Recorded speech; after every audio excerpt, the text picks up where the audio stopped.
welcome to Amber Dazzle Show. With me, I have the lovely ladies here. Lovely Amber, dazzling as always, and Miss Preet, rocking as always. Yeah. So good to have you guys with us. And today we are going to be talking about another fun segment, yet something, of course, to learn from it at the end.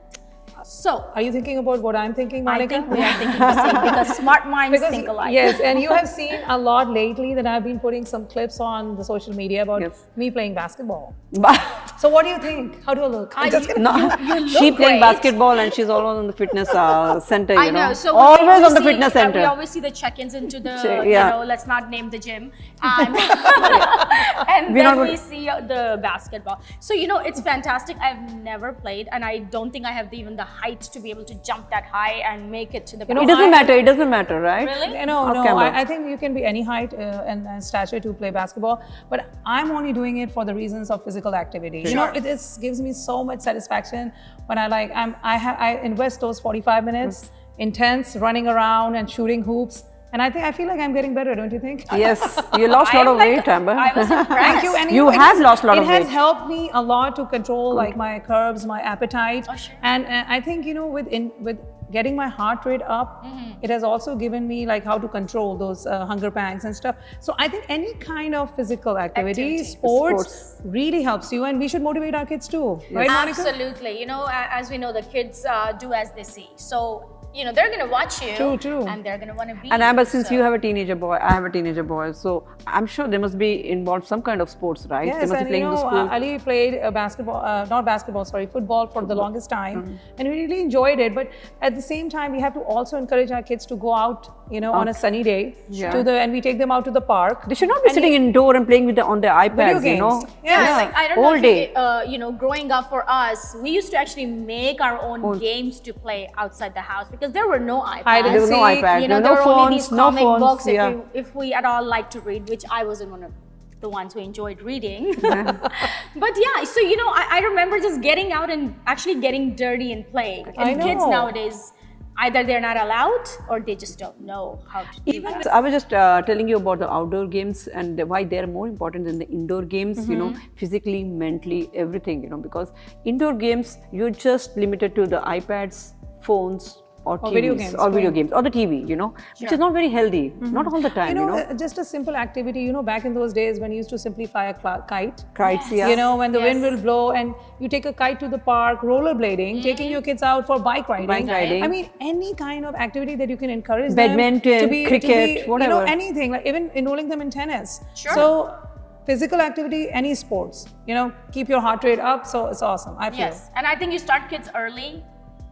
It gets better for them because not only they get used to it, but they start to enjoy it and they get to actually pick what they want. You may start them with tennis and they ended up playing basketball and they love that more. It doesn't matter as long as there's some kind of physical activities going on. I know. That's all we need. And indoor, they don't get tired easily, okay? Mentally, maybe yes, physically they don't. So outdoor they go, they play, they sweat, and they get tired and they sleep well, and also like you were mentioning our teenage kids, like my son, he gets so much homework, he gets overloaded with homework. He literally does not get time to go on a weekday because he's doing homework sometimes till 12 p.m. in the night. Yes. Because you're in Same 11th. So what do you do for kids like that? Yes. I will tell you what to do. Just buy a set of dumbbells and give it to them, and every time they take breaks between homework, encourage them to do some biceps, some triceps, some squats, and in that way they keep active in their mind and they have a healthy body and mind, to do even exercise those homework. So very important, keep that level of activity up. I have this hoverboard, in at home. So my kids are like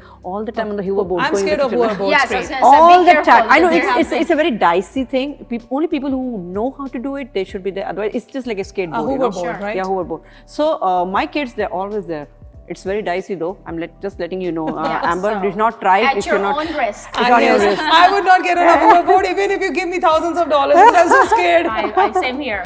Yeah, you have to be master in the game, Right, you have to be master in the game. So guys, getting our kids tired, one thing that has always helped me or worked for me is swimming. So that's another thing. Swimming is a they great go sport. for swimming for an hour and they come home and they crash. You know, Monica, you should have swum when you were young. You should, right now, she should be about 5'7". You know, should have swum at the Really? yeah, because swimming makes your height grow. Oh, man. It does. Where Do you were agree with you? it? Okay, let's not pick on each other heights, Preet. Okay, so signing off. Thank you again, and stay tuned. Watch us again next week. I'm your host Amber, and Monica. And Preet here. Bye-bye. Bye. Take ciao. care.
Hi, welcome back viewers on Health and Wellness segment with Dr. Shabnam on Amber Dazzle Show. And today is my favorite gastroenterologist, Dr. Balu Chandra on our sets with us.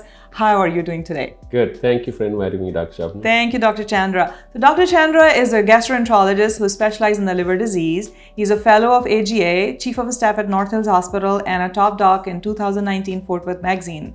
So, Dr. Chandra, since you specialize in the liver disease, we would like to talk about liver today. And another important condition that we see in our practice as a family physician is hepatitis. So, you want to let us know what is hepatitis?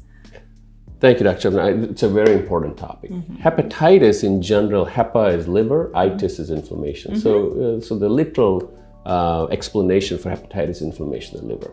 But in general, hepatitis can be from, the inflammation of the liver can be from several causes, whether it is a viral cause, which is the most common cause we're referring to when we say hepatitis. There are other etiologies, is autoimmune disorder, where your own body and antibodies that your immune system makes attacks your liver, storage disorders, drug-induced, alcohol-induced, and so many others. But in general, when somebody talks about hepatitis, we're talking about one of the viruses that causes the hepatitis. So hepatitis commonly, like you said, is an infection of the liver, is called hepatitis, but of course there are other minor etiologies as well. So what are the types of hepatitis that you see in our practice?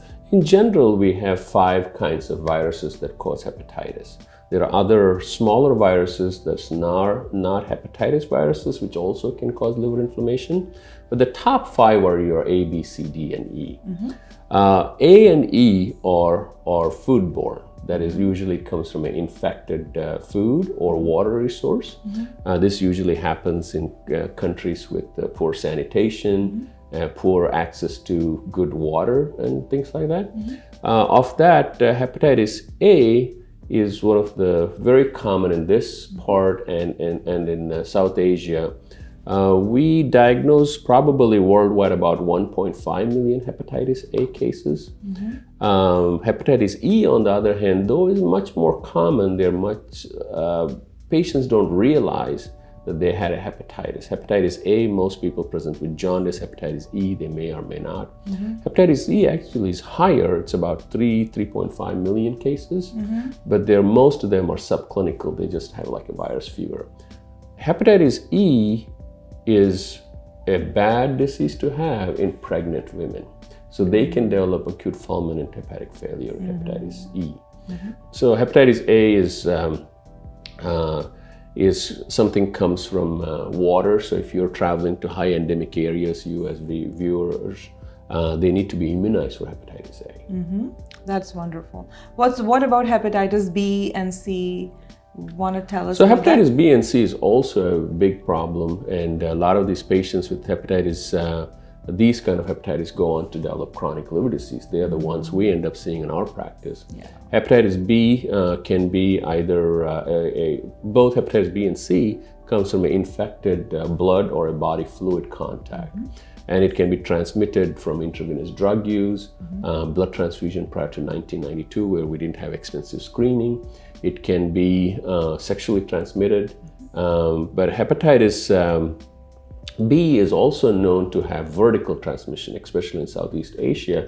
A lot of the children get their infection from the mother when they're born, or they get it during their first year, and then they continue to have chronic hepatitis. Hepatitis B and C can also be acute hepatitis. About 15 to 20% of them get rid of the hepatitis C, and the other 80 to 85% go on to develop chronic disease. Hepatitis B, on the other hand, is completely opposite. Most adults who get acute hepatitis B recover from it. Only about 15% can grow on to develop chronic hepatitis. So I'm understanding that hepatitis C goes on to become chronic in a lot of conditions. So it is actually very important to prevent hepatitis C, because also we do not have any vaccination against hepatitis C. And it is also most likely the mode of transmission for hepatitis C is most likely the sexual transmitted disease as a sexually transmitted disease. So that also is an important factor. You're right. Hepatitis C in the US we have about 4 to 5 million people infected.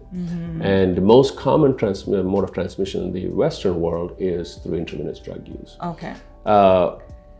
Hepatitis C, unfortunately, has been underdiagnosed. A lot of patients have gone on because they're all asymptomatic, and by the time they present to us, they usually have some form of a liver damage, whether it's fibrosis or cirrhosis. The good news about hepatitis C is we have wonderful treatments available. Exactly. It's a finite treatment. It's 8 to 12 week oral treatment, very little side effects, and they do very well with those treatments. You're right, hepatitis C does not have any vaccine. On the other hand, for hepatitis B, there's excellent vaccines, and most people born after 1992 are immunized for hepatitis B, but the ones before that are not immunized. CDC has actually made a recommendation that the cohort who were born between the ages of 1945 and 1965 to be screened for hepatitis C, which most physicians are nowadays doing that. Okay. So hepatitis B and hepatitis C or hepatitis A, what are the complications once you get the hepatitis infection? What are the complications we can anticipate? Hepatitis A, most patients recover from it. There's no chronic hepatitis A. Hepatitis E is the same thing. On the other hand, hepatitis B and C itself are risk factors for liver cancer. And it also produces fibrosis, and ongoing fibrosis can lead to cirrhosis, and cirrhosis also becomes a second factor for development of hepatocellular carcinoma or liver cancers. So one needs to be screened for liver cancer, especially if they have fibrosis or advanced cirrhosis. So that's the biggest thing. So for example, for hepatitis C patients with no cirrhosis, once you do the treatment, the liver gets better. They don't need long-term follow-up. But the same patient, if they have underlying cirrhosis to begin with, they need to be screened for ultrasound and a blood test for liver tumor markers every 6 months or so. So given the fact that these are chronic diseases and can lead to cancer and complications in the future, there has to be some prevention strategies. And what do you want us to know about how we can prevent from having hepatitis, and if there are any vaccinations available for these hepatitis? That's a very good question. Hepatitis A and B are easily preventable. It's just 3 doses of the vaccines, usually given on a 0, 1, and a 6-month duration. There are combinations for hepatitis A and B available, especially if you're traveling to endemic areas. It's better, make sure you're immunized for hepatitis A. And hepatitis B, general population, the risk of transmission is low, but young adults and promiscuous activities, they need to be very careful, and we recommend everybody to be immunized for hepatitis B. This is the only way we can eradicate hepatitis B from this world. Hepatitis C, there's no treatment, but common sense preventive methods no intravenous drug use. If they do use drugs, they have to make sure they're not sharing needles and things like that. Blood transfusion currently is very well screened, so the risk of transfusion is very low. Small risk in dialysis patients, but otherwise the risk is low. So what I'm hearing is that, again, my passion and advice to all my patients is always prevention is better than cure, and so is true for hepatitis. If we can prevent hepatitis, then we do not have to worry about treating it and worrying about the complications. Thank you so much, Dr. Chandra, for enlightening our viewers with the great information, great knowledge, and see you all next week with another honorable guest and a great topic to talk about. Thank you very much. Thank you, Dr. Shabnam. Thank you all.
अस्सलामुअलैकुम नाज़रीन, मैं हूँ आपकी host अंबर। आज मेरे साथ है मेरी बहुत ही खुसूसी मेहमान मीनाक्षी शर्मा। मीनाक्षी, कैसी हैं आप? वालेकुम अस्सलाम एम्बर, बहुत बहुत शुक्रिया आपका मुझे एम्बर डैज़ल शो में बुलाने के लिए।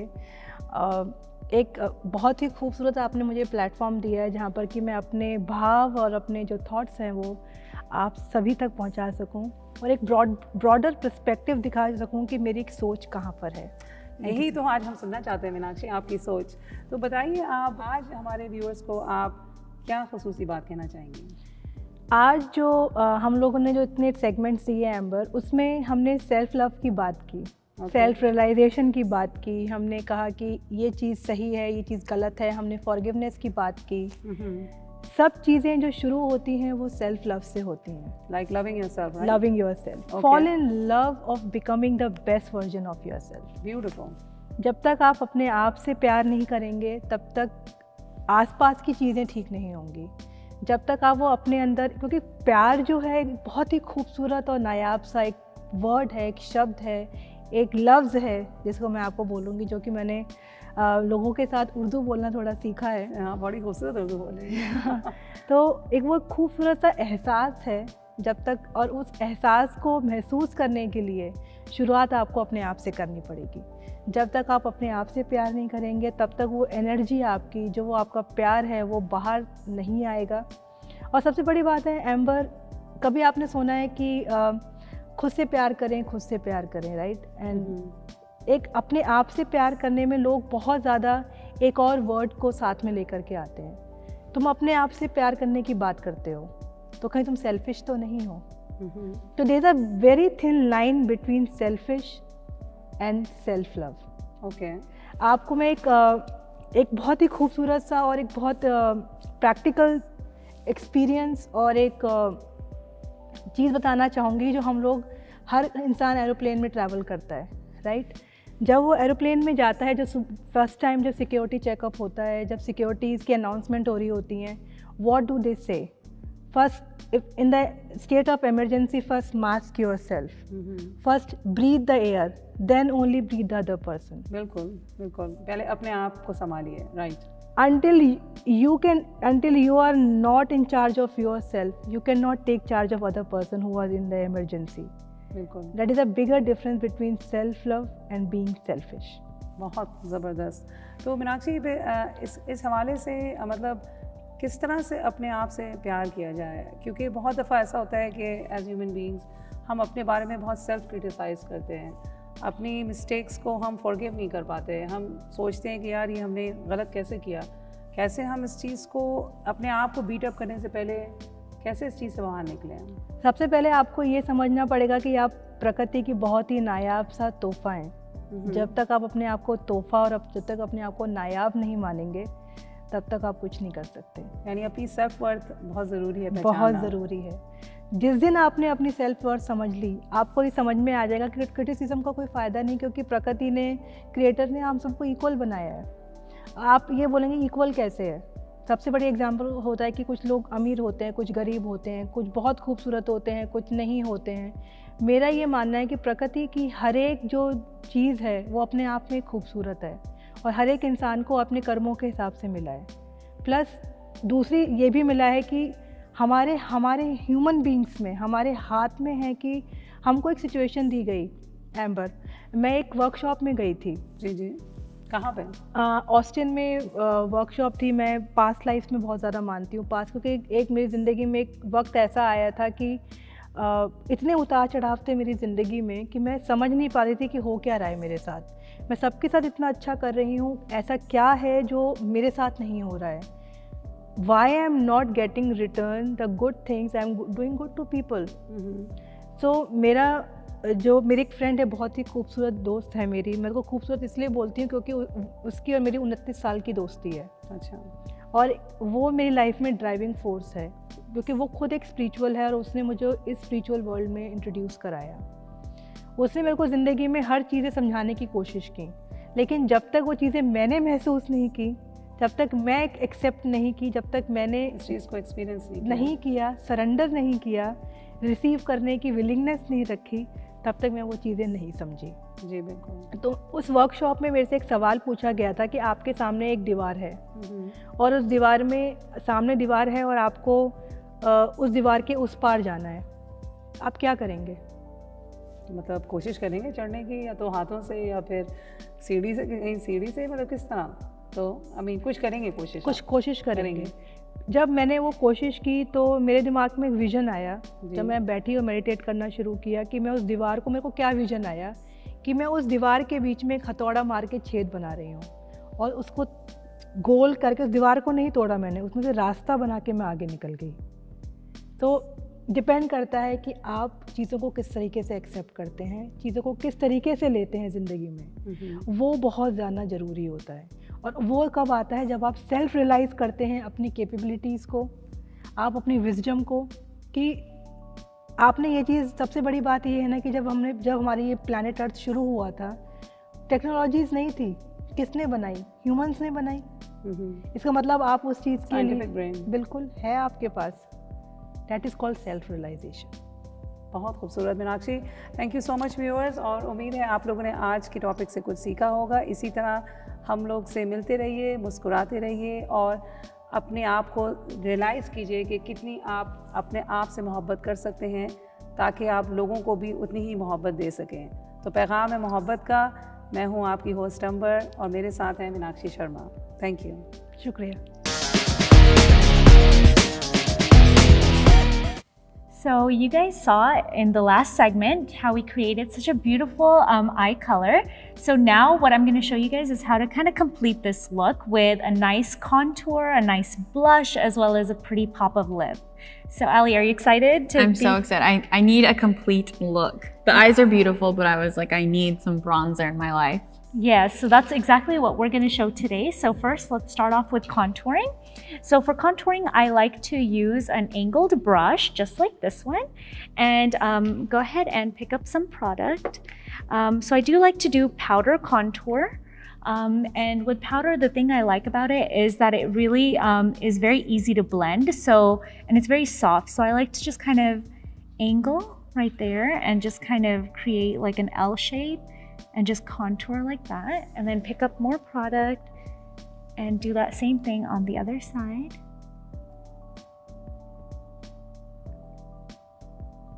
And then I go ahead and go in with a buffing brush and take some more product and just really contour those cheekbones and really make them pop. So that's what I love to do before I apply blush. And Ali, what kind of blush colors do you like to use on going out versus day to day? I always like to have just a golden look.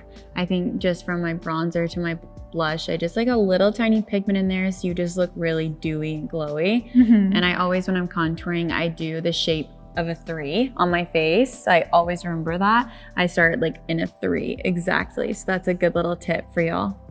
Yeah, so we just kind of buff that in. And we're focusing more on the cheeks. And so the palette that we're going to use today is with Amber Dazzle, the Fashion Statement. So it has a very variety of colors, from blush colors to pinks to really bright colors. Out of these colors, what would you say is like your favorite? Well, what I will say is, like, when you look at this palette, you see a lot of bright colors, and for some of you that might kind of intimidate you, but I'm telling you, when she puts this on, it doesn't come out as harsh. It comes out really soft. But for me, I would probably pick the shade Style, just because, like I said, I really do like that pigment because it gives me a little glow. Yeah, exactly. So that's the shade we're going to go ahead and go in with today. So it's a very nice rusty color. So like Ali mentioned, she liked the color Style, which happens to be also one of my favorites. So the key here is the palette does look very bright and intimidating, but you have to really build the color. So what I like to do is just take it very lightly and just tap off the excess and just kind of buff that color in. So it's gonna really be buildable coverage. So that's what I like to do with this color, is just keep adding and buffing out. And I like to go up and kind of lift the face like that, and then go up to the forehead as well and just kind of blend that all in. And then I'm gonna go ahead and do the same thing on the other side. And the key here to a good blush is that you always have to take it up to the corners so it really blends it in and you can't see any harsh lines. That's the key to good contour and good blush. So I'm just gonna go ahead and apply that. Okay. And the next thing, what we're gonna do is we're going to do the lip color. So with such a bright like eyes and bright color on the blush, what would you want to do for the lips? I like a very neutral lip because I think the eyes do so much talking alone that I think just a neutral lip with a little bit of shine, and we have a great combo because I love this color. I'm obsessed with it. Awesome. So what we're going to use today is the Naked Lip Kit by Amber Dazzle. It's very pretty and very soft. So we have that here today. And what I like to do is go ahead and use the lip liner and just line out the lips. And what I like about the kits is how they pair the lip liner with the liquid lipsticks. So that's actually one of the biggest benefits that I see, is you know exactly which lip color you should use with what liner. Yeah, because that's always so challenging. Yeah, like you don't know how to, if you want to go darker or lighter. So we just go in and just kind of line it just a little bit over the lip, not too much, and then so once we have that lined, we're gonna go ahead and... Yeah, and I will say, like, having a moisturizer on your lips, whether it just be Vaseline or your favorite chapstick, really does help your lipstick and liners go on super evenly, because if you don't and they're dry, then the lipstick's just gonna lay flat into that dry. But if they're moisturized, it's gonna have a more smooth finish. Yeah, exactly. And especially that's so important when you do matte lipstick, especially because matte lipstick do give you a 24-hour wear, but they're also very drying on the lips. So a lot of times if you just apply it without any moisturizer or doing a lip scrub with, you know, any sort of, you know, lip oil, treatment oil, Vaseline, chapstick, any of those things, it gets very drying. So you just really have to make sure you do keep your lips hydrated before you apply product. So Ali, do you want to take a look at the lips and see what you think about it? Oh my gosh, I love it. And next, what we're going to do is we're actually going to take it up a notch from here, and we're going to actually add a little bit more shimmer to the lips. So I'm going to go ahead and use the shimmer. Oh, I think I have it. Oh, I always have it with me. Oh, awesome. It's just It's with me all the time. I don't leave without it. So this is a very pretty shimmer by Amber Dazzle, and it is called Shimmer. And what I like to do with this product is, you can actually do this on your own. Just kind of take a little bit on your ring finger and just kind of lightly tap that on. So I think the shimmer, the best thing about it is you can just lightly tap that over your lipstick, and just makes any lip color just look very vibrant and just pop in pictures, and it looks so beautiful. So this is actually one of the things I like, and since it is matte, you can use this even for eyeshadow. Please do follow my makeup page, Kismet Creations by Shally. And you can also follow me at ALIE, ALIE J Drake. Thank you so much, and make sure you guys do subscribe to YouTube, Amber Dazzle, and we'll be back on the set next time. Thank you.